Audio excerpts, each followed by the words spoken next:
Good morning. Good morning. It is Friday, and welcome to another edition of Let It Be Known. I'm your host, Stacy Brown. And peace and love, everybody. I'm your co host, Neil Anderson. And today we have news about SNAP benefits being on the chopping block. But because it's Friday, we have headlines about Snoop Dogg, D'Angelo, Aaliyah, Brandy, Monica, and so much more. So let's get it started, Stacey. And what else? I'm asking the question of what kind of Jim Crow stuff are we expecting today? Is something going to happen that's Jim Crow related? But what does I was going to say publisher again, but what does our producer have for us this morning? Very quickly say when this country began, the whole idea of what America was this every man a king notion. That any white man who came to this country with just the sweat of his brow and belief in himself could essentially operate like a king without the actual king of England interfering or taxing him or telling him what to do. That each person could be a kingdom, and every white man in his kingdom were the women who were effectively property, the slaves who were literally property, and the indigenous who you could just take their land the same way that the land's being taken from the Palestinians, which is why I think some of these Americans love it, without them having to have any permission or any consent, right? The notion you could take whatever land you want, take whatever you want, tell your women what to do, treat them like property, treat blacks like property. This world worked really well for white men because even if they were poor, they understood that they had unlimited rights. And that even if they had nothing economically, they could kill literally any black man they wanted, and they could actually exercise their anger and their rage and their discontent by harming people of color because it was effectively legal to kill them. And so what you had were two kinds of white men. You had a white man at the top who had the education, the money, the opportunity, with no competition. There was never going to be a black person going for the same job. They weren't allowed. There was never going to be a black person running against you for office. They weren't allowed. You had full freedom. And then you had the broke white people who didn't have anything economically, but when they really got discontented, they could just kill Emmett Till and let off their feelings that way. That was literally the system in the United States. And so what you have now are white men, to be blunt, who are raging against the change that was the 20th century. They said, you know what? And I'll just very quickly say, That caption is spot on. She left. No crumbs, Neil. Yeah, social media is very angry right now. When I turn on my social media, everybody's just going off, and it's like, I was thinking even about the content that I post, and it's like, you know, everything is not going to be hunky dory. When you have like an algorithm blocking out everything that's happening, people are just pissed off. Joy Reid is pissed off. If you look at Roland Martin, he's pissed off. If you Mhm. look at Angela, everybody is just pissed off. And they're spitting out content. And I see a lot of people saying, "Oh, I don't want to hear about that." But it's like, we got to balance out the algorithm because it's a lot of BS. But you need to know what's happening out here.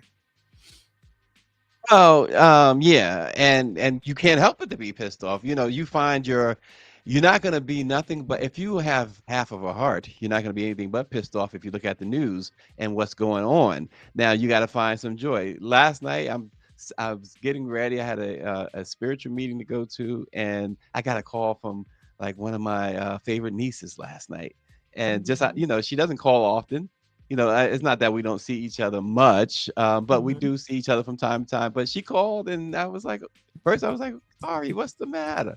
And she was like, mhm, "Nothing, Uncle." She said, "I just wanted to check in on you." And we just chatted for like 20 minutes. And she's one of the most pleasant people you ever would want to know. mhm, Um, but you got to find your joy out. mhm. You're not gonna find it in the news. You're gonna find it Right. at home or anywhere else you might do, Mhm. and that Yeah. that's the thing. And so when when you start talking about this stuff as we do every morning, and like I said, if you have any feelings, you're gonna be pissed off Mhm. because this stuff could have been avoided. And I'm not saying those who How could it have been well, avoided, okay, Stacey? great question. It could have been avoided if people in the right positions would have done their job. And that is you can argue about all you want about Kamala Harris and this and that or whatever. If that wasn't your solution, if Joe Biden was your solution, Joe Mhm. Biden, the Supreme Court, and I keep landing on this, and I don't think, and I saw a couple of other people land on this too. Once the Supreme Court made its ruling Everybody, including Joe Biden, applied it Mm. only to Donald Trump. That ruling in which they said that you are basically king. You can do whatever you want. When that came down, Joe Biden was president of the United States. And Joe Biden and his Democratic fools, and I call them fools because they were very foolish, still decided that we got to uphold decorum. We have to do it this way, the Mm. right way. And Joe Biden, when his last speech before he left the White House, he did that whole break into your show type NBC, CBS, whatever, we special report. The president is addressing America from the Oval Office. And Joe Biden sat there and said, essentially, he didn't use the word dictatorship, but essentially a dictatorship was coming. He was still president of the United States. He had all that Supreme Court ruling behind him. He had all of that. He was the one that although they applied it to Trump, the Supreme Court said presidents. They didn't say Donald Trump. They knew they were shielding Donald Trump and giving him this power, but they was giving it to the current president too. It applied to the current president, which was Joe Biden. So what I'm saying is you see Donald Trump stirring up all of this with the National Guard attacking American cities and declaring this emergency and about to declare martial law. Joe Biden could have done the same thing and stayed in office until whenever, and still until they could have figured this out. I Given thought you us were going to say, I thought you were going to say if more people just would have voted for the lady. no, I'm saying we went past that. We went past November, right? We went past November of last year. Kamala Harris warned you. She said what's interesting, if you go back and look at every time she said it, she said, we're not going back. And then she concluded by saying, I'm not going back. So if y'all want to go back and talking about I'm not black and don't put me in office because I'm a woman, y'all going back. But I got some money and I got some protections. I got me a white man husband. Yeah, but Kamala yeah, Harris was set. yeah, but yeah, She I was think, telling you, I, y'all are going back, and y'all didn't listen. yeah, And Joe Biden sat there in all his white privilege and said, it ain't going to affect me. So that's why when he's laying there getting his 18th chemo treatment, I'm not shedding any tears for Joe Biden. Joe Biden didn't shed no tears for me. I'm just being real. yeah, I think, yeah, all of that is true. But if folks just would have voted and voted the right way, we wouldn't be in this situation. Well, and here's the other part of that, Niel. I still believe they did. I still believe that she won that election. I believe that wholeheartedly. So I don't think that it was about the vote. I think that they stole Mhm. that totally. No, I'm not telling you not to or whatever. If that's your prerogative. I'm not saying that, folks. I'm just telling you that the way that they fixed it, they tried to fix it in 2020, they figured it out. Joe Biden, Attorney General, allowed that man to escape 34 convictions and then put him back in office. They figured it out. They figured it out, Niel. And November of last year, you cannot tell me that she got trounced by this guy. Anybody, you could have ran and beat this guy. I'm And done. there you have it. There you have I'm it. done. I'm done. And speaking of, ProPublica has found that immigration agents have detained at least 170 American citizens since Donald Trump has unleashed the military against U.S. citizens. People have been, according to ProPublica, they've been beaten, they have been dragged and held for days without charges. Veterans, pregnant women, and even children have been caught up in these raids, have been beaten and dragged and held. Many targeted simply for looking Latino. Justice Brett Kavanaugh claimed to have assured Americans that they'd be promptly let go, but that promise has proven totally untrue. In fact, one man's real ID was dismissed. He showed ICE his real ID. Remember, they kept clamoring, Neil, for you to get this real ID. You got to get real ID. Well, he Mhm. showed them his real ID, and the ICE thug said it was fake. And another veteran was disappeared for 3 days while his family desperately searched for him. And the ACLU is continuing to warn that when race becomes reason enough for detention, any one of us could be next.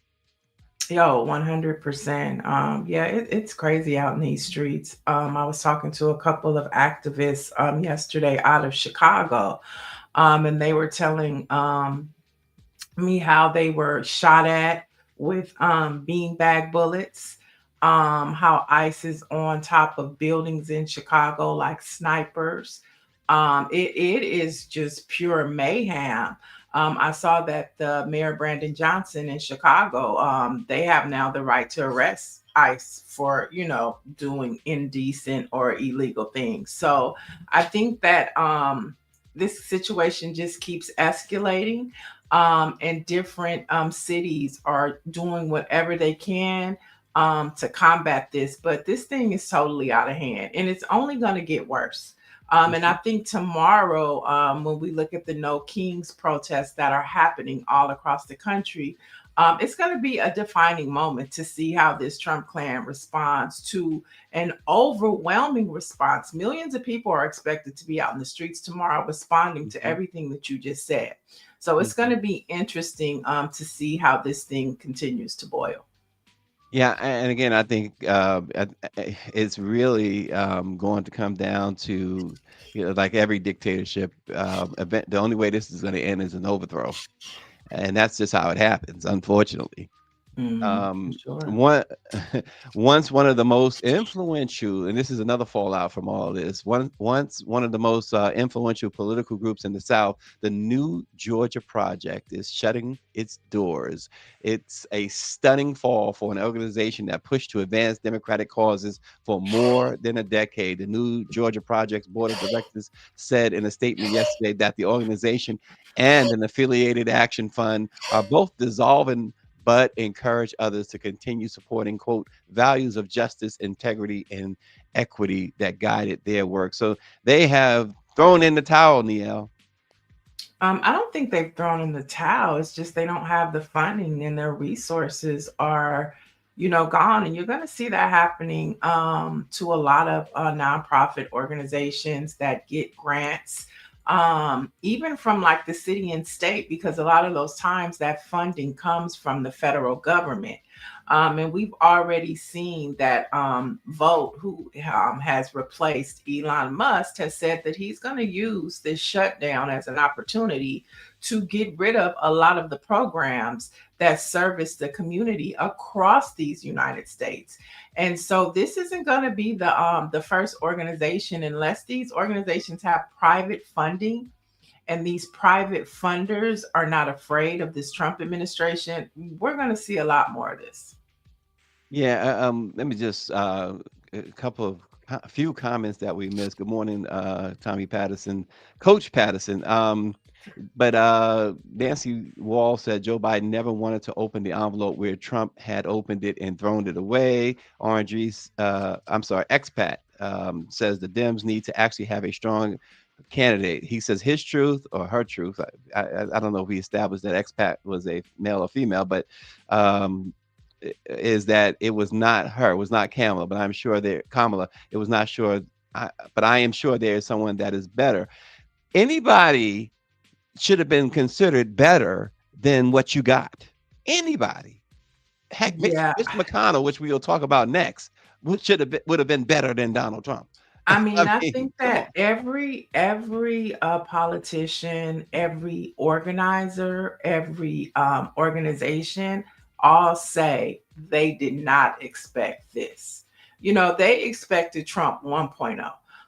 And to, Joe Biden, he had a lot of factors. He was old, but he also did the same thing that every other president did behind him, except Trump. Barack Obama did it too. They followed the traditional presidential playbook. They respected the office, which Joe Biden had a lot of respect for that office. Nobody anticipated the Klan literally taking over the White House. Yeah, and that's what has happened. The Klan has taken over the White House. And I mean, Jasmine Crockett says it. Hakeem Jeffries says it. Barack Obama says it. Kamala Harris says it. All of them say, everybody that you were talking about, pick, choose, whatever, They Mhm. Kamala Harris would have handled the office pretty much the same way traditionally that all Mhm. her predecessors have done. And So is that so everybody is just trying to figure out how the F did we get here? How is he but able to do this with all of the three different branches of government, which mhm, one is supposed to cross check the other? The mhm. fourth state, which is media, he had found a way to just blow everything up. Nobody anticipated that. Well, why didn't they anticipate this? The only person I absolve is Barack Obama, because Barack Obama, when he left office, he campaigned hard for Hillary. He campaigned against Donald Trump. Um, of course, Donald Trump beat Hillary. Again, an election that's questionable. Donald Trump showed you in term one what he was aiming to do. Then you had Joe Biden, who knew what Trump was aiming to do. Kamala had an all campaign trail that this was coming. So to say that they didn't know, I Well, think she is a said it misnomer. on her book tour. She said it on her book tour. She didn't She said expect what it on to that book? happen. She didn't expect That she this. didn't Well, then expect, yeah, for it to happen yeah, so well, she quickly. wasn't reading the room at all. Oh, so quickly. She knew that eventually it was going to happen. Then, And I think they were thinking of Trump 1.0. yeah, This and is that was a like, mistake. That's a they big were thinking on Trump us. 1.0. Right. We saw Project 2025. We talked about it. We reported on it. Others reported on it. It was Hmm. out in your face. It was in your Right, face. right, right. And we knew that you'd have some house Negroes too, like we have on the chat. You knew that you would have that. Um, and you had to know that this was going to be as bad as you could possibly imagine. You had to know that. That's why she kept saying, like you said, she didn't think it was going to happen so quick. But that's why she Nobody kept saying did. we can't go back. And I don't And understand you why they also didn't think it think would happen so but you quick, though. also but you also thought that maybe Congress, maybe Hmm. the Supreme Court justices, Hmm. maybe even media, who, that's the checks and balance of the foundation of this nation. Right. Nobody thought that they all would fall in line so efficiently, and in sync. You Right. can't find one Republican. I think that plays a huge role into this. It's not just Donald Trump; it's all of the Klan that have decided to stand with him. And I think that is the problem. You didn't think that three branches of government and the fourth state, the media, were all going to fall in line with Trump. Like you said, he blew them all up. And that is maybe the media part. I kind of get that would not have been expected. I mean, you knew he had Fox News. You knew the Cuomo's were going to Chris was going to capitulate big time. He's going to get on his knees and bark like a dog for Trump. You knew that. You could expect that. You knew that Fox and News Nation and all of that stuff was going to be his, but you could not. I guess you could not anticipate that CBS, ABC, all of them was going to bow down. Mhm. So I guess that part, but the Supreme Court, no surprise, especially when you got biggest house Negro ever to ever live. He's like bigger than the boy from Unchained, Uncle Thomas over there. You had to expect that he would bend over quickly without much pushing. Um, you had to expect that. And then you got the Tim Scotts of the world and the Byron Donalds, the Butter Biscuits of the world, um, and their type of ideology. Again, you knew that there would be some even black folks, so-called foundational black folks. Like I said, the foundation must have fell on their head and they got a concussion from it and never recovered. But you knew that. But I guess um, you just didn't expect the media. Is all I'm getting at. Yeah, I I expected. didn't expect. I didn't expect everybody to fall in line with him in such an exact way, in such an intentional way. I did not expect that. I thought that there would be some members of Congress that would speak out. You know what I mean? And it's just not happening. But that's neither here nor there. I know there was a debate last night in New York, and Mandami he came out looking like what America needs. Okay, you may say Gavin Newsom, you may say whatever, but Mandami was kicking the facts last night, and the way he ate Chris Como up, I'm like, Yeah, shoot, you might need to elevate that man right there. yeah. Chris Cuomo. It's a shame. I used to like Chris Cuomo when he was with Good Morning America. Mandami ate him up last night from top to bottom. And the things that he were saying, I think, is what America is feeling. And as Trump continues to tear things away, that are services that are provided to American citizens, that they're going to begin to really feel the impact of next month. Mandami is going to look more and more like a national leader. Yeah. Andrew Cuomo. I thought somehow he was talking to Chris, but you talk about the debate, Andrew. Yeah. The I mean, if we could play one of the clips from that last night, I mean, it was so juicy. But the viewer at LMAKHU, I don't know how to pronounce that, says that the major problem is that our own people were lulled into a false sense of stability. We also have generations that don't know or understand the blatant hatred we've experienced in the past. Austin says they fell in line with boy, it's moving fast now. They fell in line with Trump long before the 2024 election. Right. That's the thing. They did long before that. But nonetheless, okay, so I don't know if we have a clip from that. I don't think we have a clip, but it was so good. If you could go back and just look at that debate, look at the clips that are going, go to Mandami's page. I mean, Chris, Andrew, was it Andrew Cuomo? Andrew Cuomo looks stunned. He looks like a deer in headlights. Like, I don't even know how to respond to, because he was kicking facts. Right. He was kicking facts, and he couldn't deny it. It was a beautiful thing to see. Okay. Well, yeah, Chris Cuomo, we get it. Michael Carter, Andrew is the politician. Chris, they're all the same at this point. Right. They all the same. I used to like Chris Cuomo. I used to love him and Don Lemon on CNN, but he has totally flipped. He's shown his privilege. He's living in his privilege now, and now I get. You know, he's one of those folks that makes me understand Greer and her decisions and her talk about the homeless white man. Now I understand. Now I get it. Now I get it. So anyway, LMAKHU says folks who are in shock are getting a reality check. I'm not shocked. I'm disgusted, but not shocked. Mm-hmm. I get it. Yeah. And can someone say term limits, Niall? Because Mitch McConnell.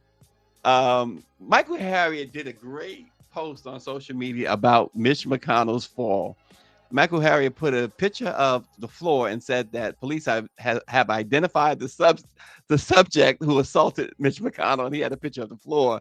But he fell again, folks. He fell again. It's the latest in a series of medical episodes for the 83-year-old politician. Down goes Mitch. Come on, this guy should not be there. I think Kev on Stage, if you guys follow him, oh my God, he did a funny bit on him too. But I know I posted, it was the two black men that pulled him up for me.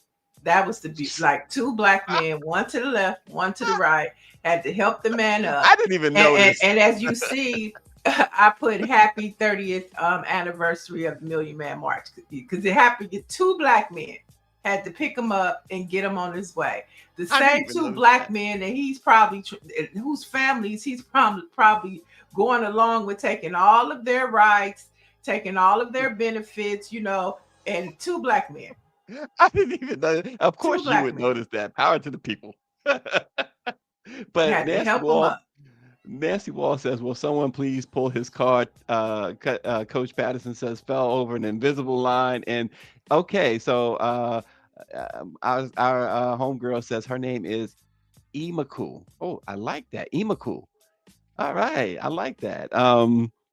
Austin says, someone said prayers and stairs. And Michael Carter says, OMG. And the irony that the black Capitol Police officer, yes, Neil, and the black staffer.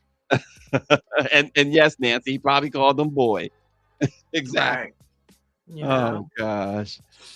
Let's lighten it up a bit, folks. If that wasn't light enough, it's a Taste of Soul time now in its 20th year. The Taste of Soul is the largest free one-day street festival and food festival in California, serving millions of attendees on historic Crenshaw Boulevard. I had a chance to talk on the phone yesterday with Danny Bakewell Sr., who said, Stacy, I can't wait to Sunday because Saturday is the event. Sunday, he'll get a chance to rest.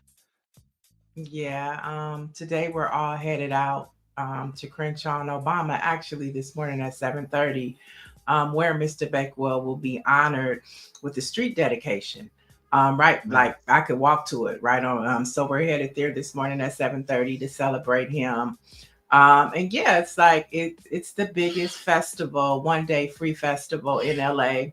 Never any type of problems happen. So we talked about, yep. It is policed by the Nation of Islam. Well, security is provided by the Nation of Islam. And it's such a beautiful day to see because the Nation of Islam is at the forefront and the police fall back. And the police do not engage with us at all. The first responders are the Nation of Islam. And I think that is an example of what public safety should look like in our communities. We should be able to protect ourselves. And so, yeah, things kick off this morning with well, he is a doctor as well, Dr. Bakewell. And then everything will just fold into tomorrow. Yeah, and it's funny because yesterday we were talking about the anniversary of the Million Man March, and one of the things that I liked that our guest was talking about was how Baba Akili is how you had a million plus on that National Mall, and they cleaned up. They made sure that it was clean before. And then when they left, they made sure that they cleaned up, and there was no incidents or whatever. And Mr. Bakewell and I was talking yesterday, and he was saying, that is it's a family reunion. This Taste of Soul, and there's never any incidents. And you cited the Fruit of Islam being in charge of security. That was the same thing with the Million Man March.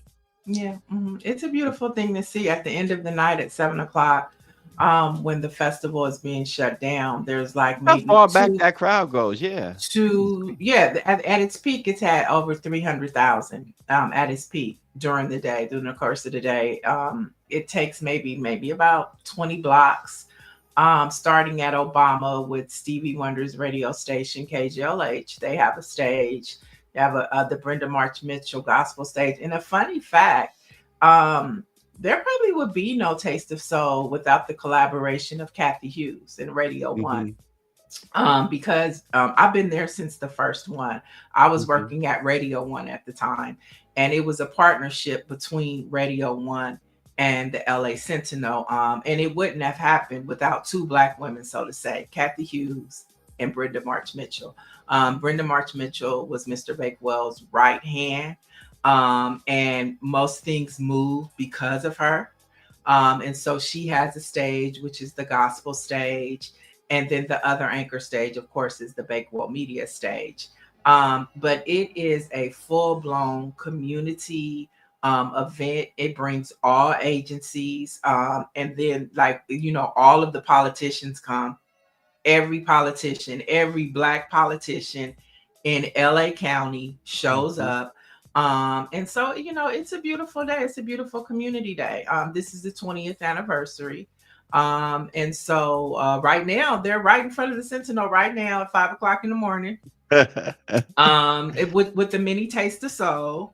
And then, they close down Crenshaw at about midnight. And Mr. Bakewell's son, Danny Jr., does a 24-hour shift. And, it's just a beautiful day. It's a beautiful day that brings the community together. That's Marquise Harris Dawson, who is the president of the LA City Council. And like I said this morning, Heather Hunt, that's Marquise Harris Dawson. And he is one of the people that they're looking at to take Maxine Waters' spot. Just a little tip for you. And so there he is right there. And Mm-hmm. so, and he's very close, and came up under Karen Bass. And so it's just, it's a lot, it's a day of like all the reparations folks gonna be out. Black Lives Matter gonna be out. Tomorrow's going to be interesting though, because it's going to be split, because I know a lot of people are headed over to the No Kings protest as well. So we've already talked about, we're going to go to Taste Soul, then we're going to head over to the No Kings parade, and then we'll probably head back. So LA is going to be popping tomorrow. But everybody should definitely be on their P's and Q's, because we know we have white terrorists out there who would love the opportunity to cause mayhem. Mike V says the safest gathering of the 20th century was by black men. Yep, the Million Man March, and of course this. Again, like she says, as much as 350,000 folks show up on Crenshaw in that area there for the Taste of Soul every year, and that's always a safe gathering of If you want to find Black LA, folks. If you want to find Black LA, if you want to find Black LA County, it'll be in October at Taste of Soul. That's Tomorrow, the only folks. day we come together as one. It's tomorrow, and folks come from all over, and not just LA, but it is an LA thing.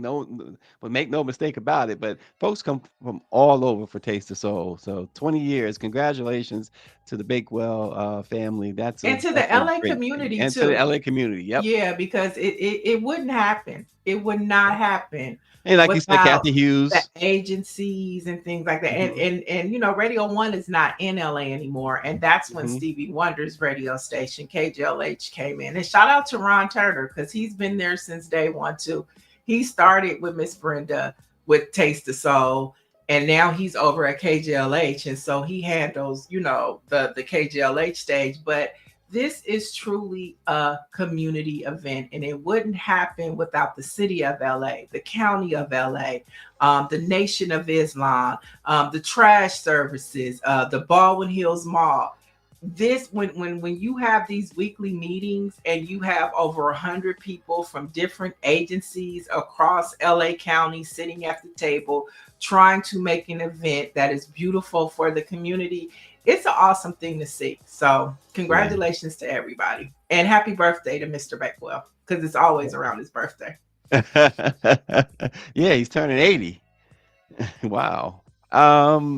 Like the chat to give us some feedback on this next item. I just thought we'd have a little, maybe some fun, if you will. But with the predicament of Black folks in America, I thought we'd revisit Paul Mooney's classic, hilarious, and almost serious take on Africans.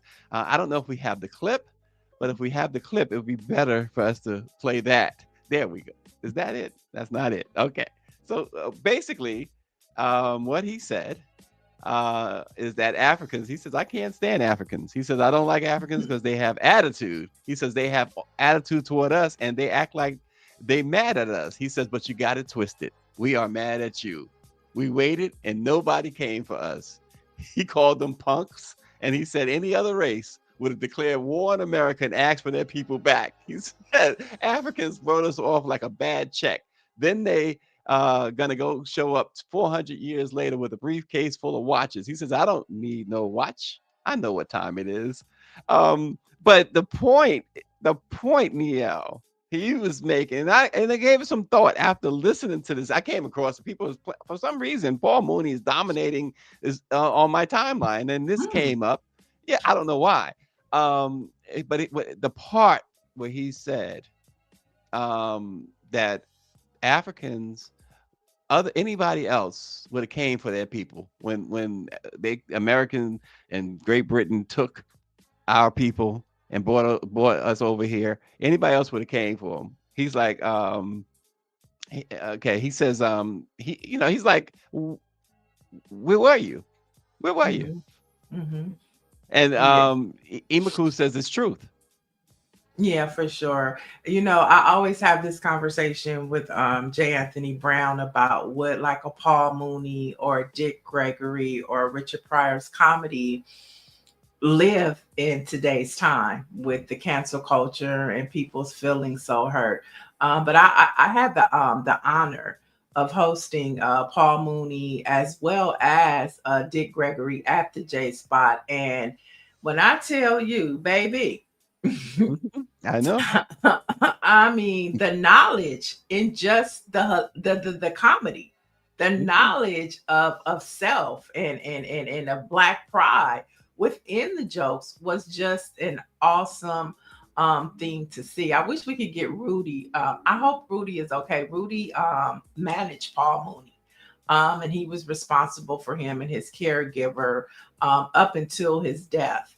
And then the Mooney twins. Like, if we ever want to talk about Paul Mooney, we definitely can get his sons, the Mooney twins, to come on Mhm. to talk about their dad. But Paul Mooney was one of a kind. He was. But it'll just be interesting to see if him and Dick Gregory, which I still think they would speak truth to power regardless, and they would make jokes about cancel culture. But today's climate is just so scary for comedians right now. And they're very hesitant to talk about current issues because of Mhm. this cancel culture. Yeah, I had the opportunity to see Paul Mooney way back. He opened up. I went to the filming of Eddie Murphy's Raw, and he opened up for Eddie Murphy on Hmm. that tour. Um, Oren G says he has a point. African nations didn't care about Black Americans. Mike V is asking which Africans, those states that you see now, did not exist during slavery. They existed after the fact, is what he's saying. Michael Carter says that's an interesting question to ponder. If they had the resources and power to do so, why did they leave us here? And Michael, I'm with you. I'm like, we keep hearing about the Mandingo warriors. Well, how come they didn't get on a ship themselves, a bunch of them, and say, we coming for our people?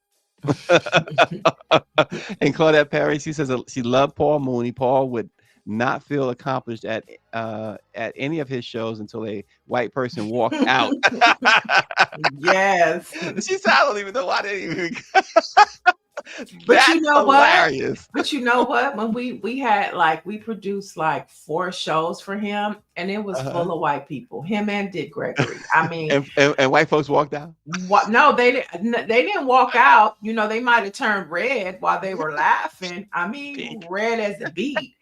But you know, it was interesting to see That's how many hilarious. white people came to Inglewood. You know, Right. because it was traditionally a black comedy club, the J Spot. But when you had like a Paul Mooney or Dick Gregory, I mean, tons of white people, they came out the woodworks because they knew what he was saying was true and it was funny. And they was like, well, he's not really talking to me, but I am embarrassed for my people.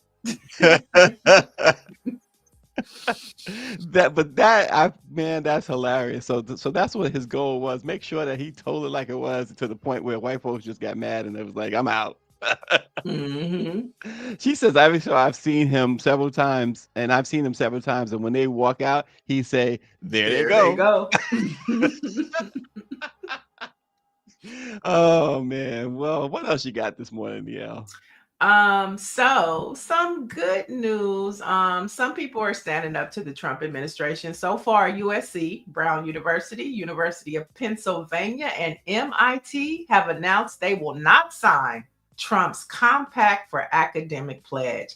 Now, the Trump White House has said any higher education institution unwilling to assume accountability and confront these overdue and necessary reforms will find itself without future government and taxpayers' support. But you know, I'm glad they said no. They have enough donations and enough big time donors to sustain them. And so they said, no, we're not going to tell our students they cannot protest. We are not going to decrease our acceptance of foreign students. And you could take your compact and shove it. It's basically what they've I told like Donald Trump. I like that. I'm seeing more and more schools say no. Yeah, it was 10. I I think it like. was like 10, 9 to 10 schools. And so Yeah. far, these are the 4 that have some have said, you know, they're not, but they have officially sent Donald Trump a letter and said, no, thank you. Take your Mm. compact and shove it. Yeah, yeah. And Claudia Perry says, plus the benefactors of Brown owned slaves. Hmm. There you Talk have about it. that. Yeah, there you go. And so, we were talking about this a little bit earlier, but the impact of this shutdown and what the Trump plan is doing internally is really going to impact folks in November. Here in LA County, messages are being sent out to SNAP recipients saying, due to federal shutdown, CalFresh benefits may not be available in November. Like I said, what Jim Crow type stuff going to happen today? It's always something. But you know what we did forget, Niel, before we forget totally? It is before your next item, it is Happy Swag T-shirt day, and RNG has the Southern University today. He's rocking Southern University, and I got a Nashville shirt. It's not sweater. It's not HBCU, but it's in honor when I was in Nashville for the Black Press's annual convention a couple of years ago. Nashville to represent our newspaper there. Nice. And what you got? Come on, no nice. What you got? Oh, I just have on a Black is Beautiful T-shirt. Black is Beautiful. There you go. Yeah. And yeah, shout out to Orange G for keeping Swag Friday going. Yep. And as I was talking about SNAP, I think we're talking about what is being sent out here in LA, but this shutdown is allowing the Trump administration to really expound on things like this, because a new rule from Trump's big ugly bill could cause problems for people under 64 receiving SNAP. Now, the news impacts what they're calling as able-bodied individuals with no dependents. So applicants will be required to certify that they will work up to 80 hours a month. If they fail to meet these standards, they can only receive benefits for 3 months. And this is according to Black Enterprise. So you kind of see how it's going. You're going to have to, they'll cancel your benefits, and then you'll have to reapply. And then you'll fall under all of the new rules from this big ugly bill that we really don't know the details of. And this is one of the impacts of it. They're calling it, I just thought that was so funny. Able-bodied individuals. How can anybody Black say anything positive? How can anybody white? How can anybody white? How can anybody? I know it's true. And how can anybody Latino? How can anybody, not just Black folks, but anybody, especially if these resources are going to impact you? How could anybody? And that's what it's going to take everybody. It's that's why I see with the no protest, the No Kings Day, they're not even talking to us. They trying to mobilize their people. And they hope we show up, but they're not even talking to us because they understand this is bigger than a Black person's fight. Oh, is that? Yeah, you're right. I'm sorry, stepping on your toes there. But did you see? Speaking of SNAP, the story out of Detroit, a young Black mother of 2, that was making cakes. She used, of course, her SNAP benefits to buy cake mix, and she was selling. She was baking and selling cakes. They have charged her with, among other things, welfare fraud, and she faces up to 10 years in prison. And they offered her a plea deal. This is, you talk about somebody who's really standing on business, because she says she followed all the rules. She didn't do nothing wrong.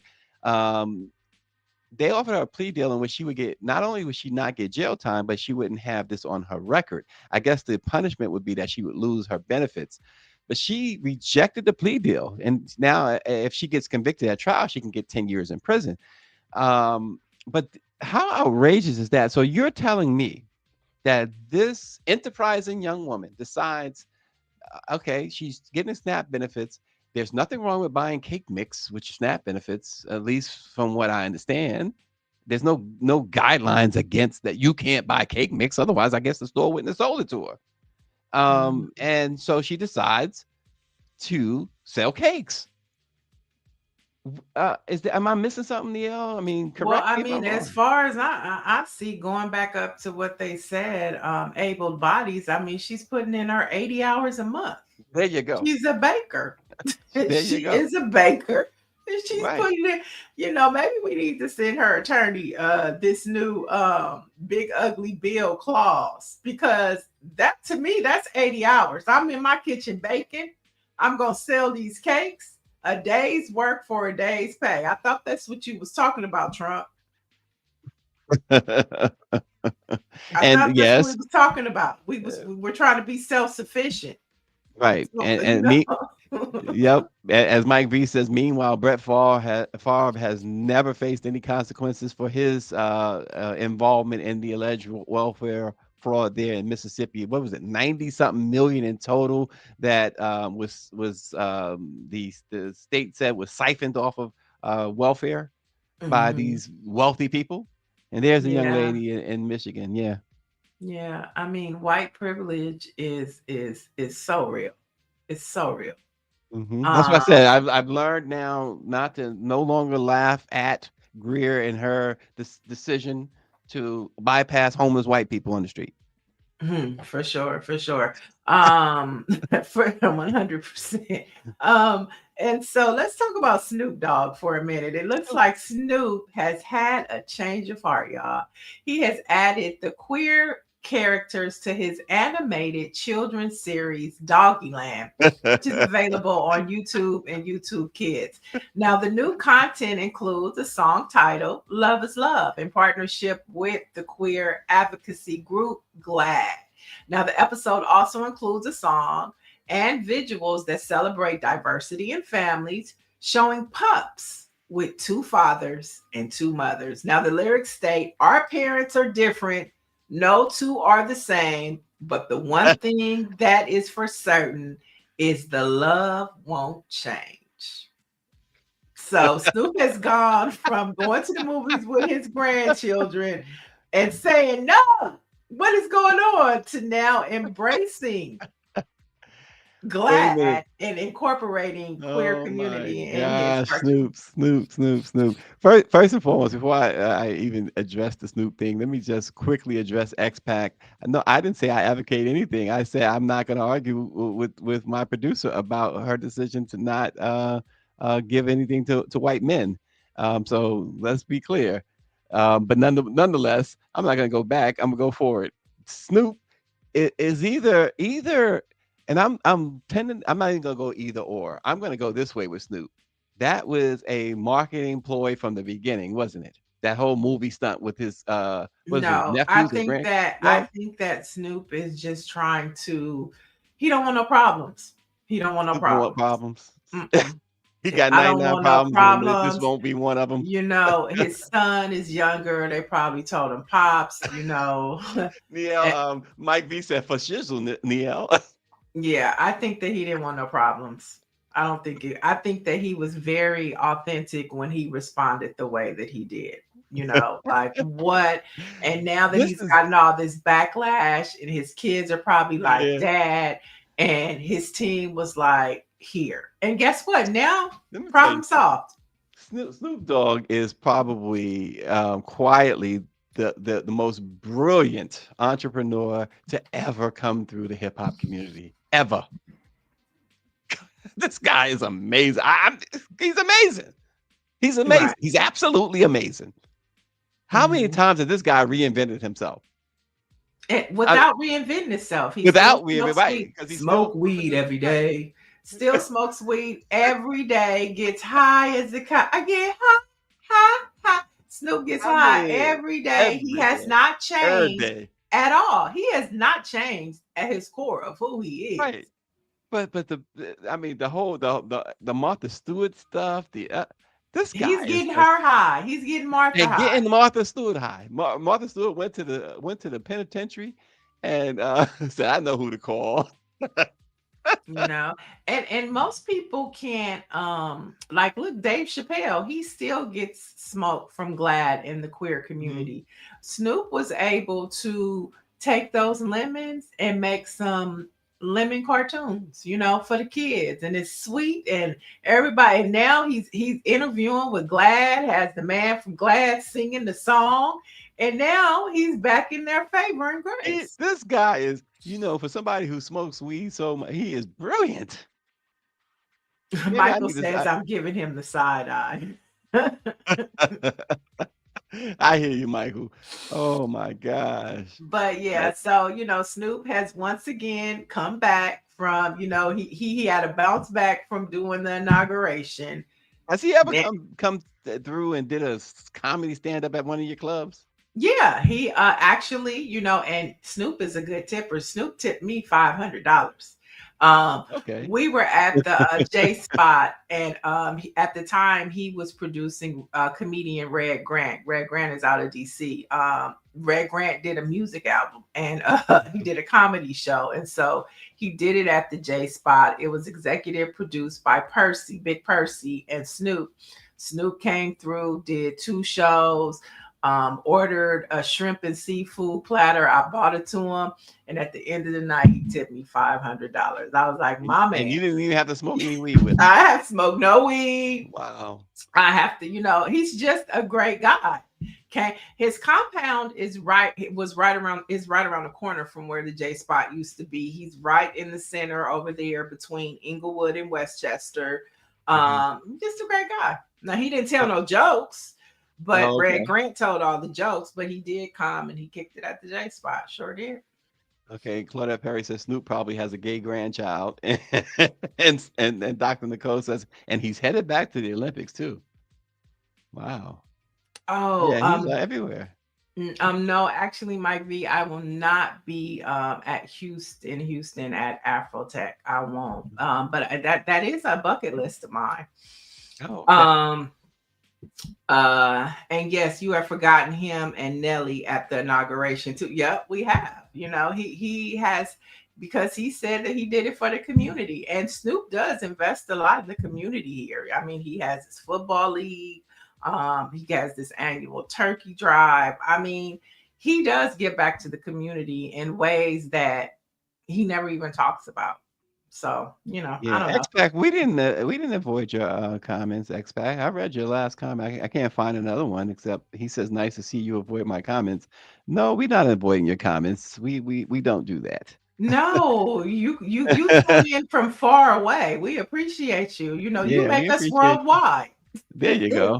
And in more news, the passing of D'Angelo has reignited a love and appreciation for his music. Nearly 30 years after Brown Sugar was released, guess what, y'all? It's back on the Apple Music charts, reaching number 7 on overall U.S. charts, and he's now number 1 on the R&B and soul, while his Voodoo album enters at number 10. So I think some people are discovering the greatness of D'Angelo, while those of us who know his music have just been vibing to it all week. Mhm.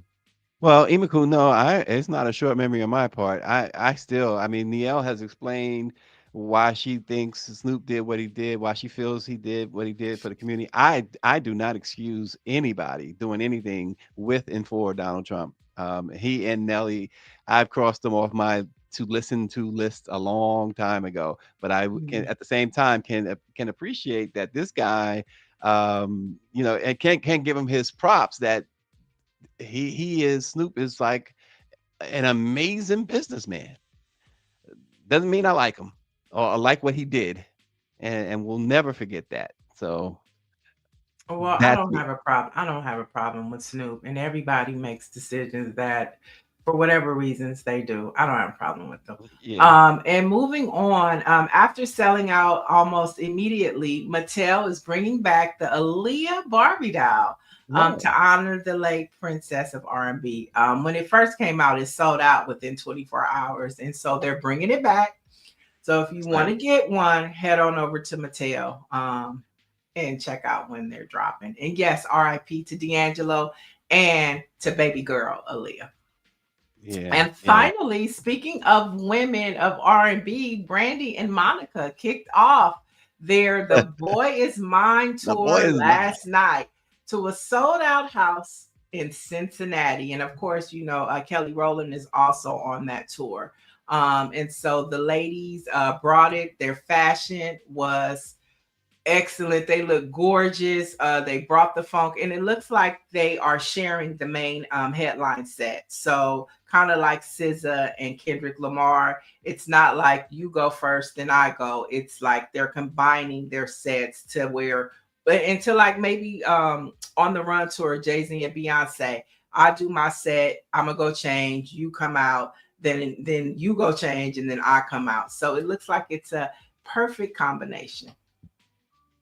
Yeah. Wow. Okay. Sounds like a plan.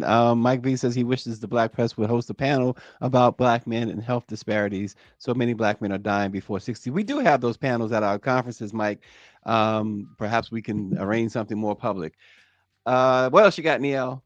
Oh, those are your headlines for Those today. are our headlines. Okay, some Black facts, folks. On this date in 1888, Capital Savings Bank, the first bank organized and operated by African Americans, was organized in Washington, D.C. Capital Savings helped stimulate Black entrepreneurship by offering loans to Black-owned businesses and landowners when white-owned banks would not. Confidence in the bank continued to grow, and by 1892, deposits were estimated at $300,000. Although Capital Savings Bank closed its doors in 1902, it became a model for other Black-owned banks across the country. Important information and history to know. Also, we're going to fast forward to 2006. On this day, Stevie Wonder received a Lifetime Achievement Award from the National Civil Rights Museum. So well deserved. We know that he is in part why Dr. King has a national holiday. Thank God we did it before now. And also, as footage was flooding my timeline yesterday of different memories from the Million Man March, Stevie Wonder's picture appeared a lot because he was also at the Million Man March. So, we're still celebrating Black men. We're going to celebrate Black men all weekend. But yesterday was a beautiful thing to see. So many Black men decided to dig into their crates and pull out those memories and even remind themselves of what they felt like that day. And their expressions yesterday were beautiful to see. And I saw a picture of Will Smith at the Million Man March. I didn't know he was at the Million Man MC March. Hammer. So many hip hop artists were at the Million Man March. And a lot of that had to do with the organizing of our very own Dr. Ben Chavis. So shout out to Dr. Chavis as well. And one more comment I'm going to read is from Dr. Joni, since I haven't read a comment from her in a bit. Dr. Joni says that she and look, soon as I start reading hers, others start popping up. But she says she's excited for No Kings this weekend, but also anxious over ICE violent threats. She says, everyone, please do what you can peacefully and take such good care of yourselves and each other. Our Black-owned newspaper of the day. Oh wait, I just want to say to what Dr. Joni is saying is that is so true. I'm excited too, Dr. Joni. I can't wait to get out there. But a couple of quick notes: if you are going to the protest, they're saying don't bring ID. Don't bring. They're saying bring a mask, right? In case stuff. Bring something to protect your eyes. And Black folks is telling other Black folks to stay in the middle because they're gonna come for us first. If they come. I don't understand the no ID thing, because that is a dangerous thing to not carry ID now. Well, I think in the situations like, based upon what protesters are experiencing and things like that. And remember, you brought up the ID and they said, so they're saying don't bring ID. And wear a mask, just in case, or bring a mask just in case, they throw tear gas. They're telling you to bring things to protect your eyes. Let somebody know when you're going. Let somebody know when you plan to leave and where you're at all times. So basically just share your location with a family member so that they can always know where you are at all times.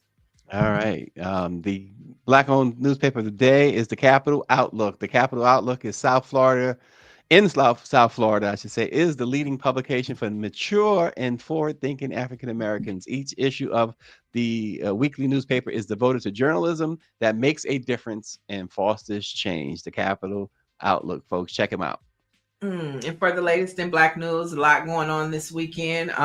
You want to definitely put at the top of your watch list, blackpressusa.com. Happy Friday and happy weekend, and we will see you on Monday. Thanks for joining.